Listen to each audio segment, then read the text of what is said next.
அண்மையில் ஒரு senior citizens ஹோமுக்கு போயிருந்தேன். இப்போல்லாம் வந்து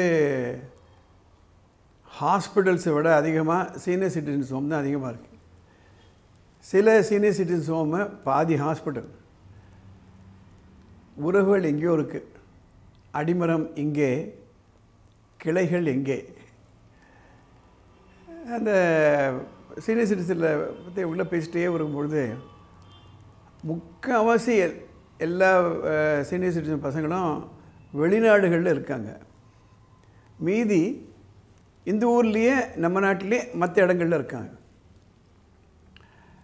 அதில் அப்படி பேசிட்டே இருக்கும்பொழுது ஒவ்வொருத்தரையாக கேள்வி கேட்டே வந்தேன். எத்தனை நாளைக்கு ஒரு தடவை போய் குழந்தைகளை பார்ப்பீங்க, பேர பசங்களை, பேத்திகள் எல்லாம் அப்படின்னா ஒவ்வொருத்தரும் ஒவ்வொரு கதையை சொன்னாங்க. அதில் தொகுத்து கொடுக்க போகிறேன். கல்யாணம் ஆகி பொண்ணு நம்ம வீட்டை விட்டு போகும்போது அப்படி ஒரு அழுகை. அது வந்து ரொம்ப எமோஷ்னல் சீனாக இருக்கும் பல வீடுகளில். அது ஒரு ஸ்டேஜ், முதல் ஸ்டேஜ். அப்புறம் கல்யாணி போகிறாங்க, அவங்களுக்கும் குடும்பம் வருது, வெளிநாட்டுக்கு போகிறாங்கன்னு வச்சுக்கோமே. அப்போது அப்பாவா அம்மாவா எப்போ வர போகிறீங்க, நான் உங்களுக்காக ஏங்குறேன், வி மிஸ் யூ ஆல் அப்படின்னு அப்பப்போ நினச்சி கூட அழுவாங்க அந்த ஊரில். அது ஃபேஸ் 2. அடுத்த ஸ்டேஜு, நீங்கள் கண்டிப்பாக வரணும், நாங்கள் டிக்கெட் எடுத்து அனுப்புகிறோம் அப்படின்னு டிக்கெட்டும் எடுத்து அனுப்புவாங்க. இல்லைப்பா எங்கள்கிட்டே பணம் இருக்குது, நாங்களே வாங்கிட்டு வந்துடுறோன்னு அப்பா அம்மா சொன்னால் கூட, இல்லைப்பா நீ செலவுக்கு வச்சுக்கோ, உங்களுக்காக வச்சுக்கோங்க, நீங்கள் வரணும். அதுக்கு அடுத்த ஸ்டேஜு, எப்பப்பா வர போகிறீங்க, வாங்க அப்படின்னு சொல்லுவாங்க. ஆனால் டிக்கெட் எடுக்கிறத பற்றி பேச மாட்டாங்க. ஏன்னா அவங்களுக்கும் ஒரு குடும்பமோ வந்துடும்.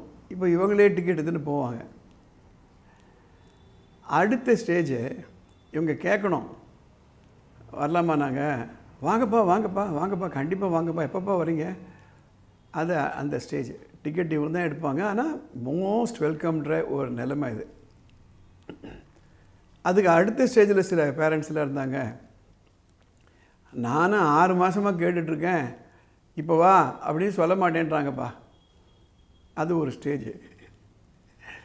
கடைசி ஸ்டேஜு, நாங்கள் வரேன்னா கூட வேணாம்ப்பா, இங்கே ரொம்ப குளிர் அதிகமாக இருக்குது, அம்மாவெல்லாம் அட்ஜஸ்ட் பண்ணிக்க முடியாது, அதனால் நீங்கள் அங்கே இருந்துருங்க, நாங்கள் வரப்போகிறோம், இதோ வரப்போகிறோம், இந்த வருஷம் வரப்போகிறோம், அடுத்த வருஷம் வரப்போகிறோம், நாங்கள் வந்து உங்களை பார்க்குறோம், நாங்களே வந்து சொந்தக்காரங்கள்லாம் பார்த்து ரொம்ப நாள் ஆச்சுப்பா அப்படின்பாங்க.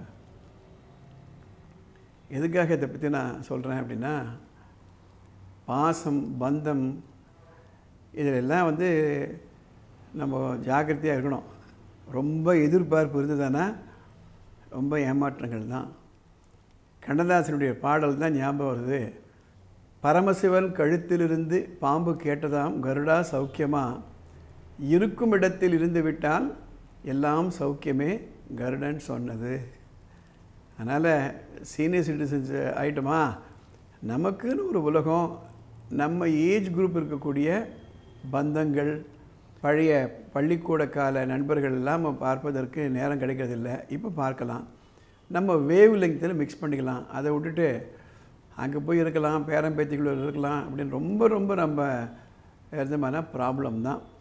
Distance is a very good healer.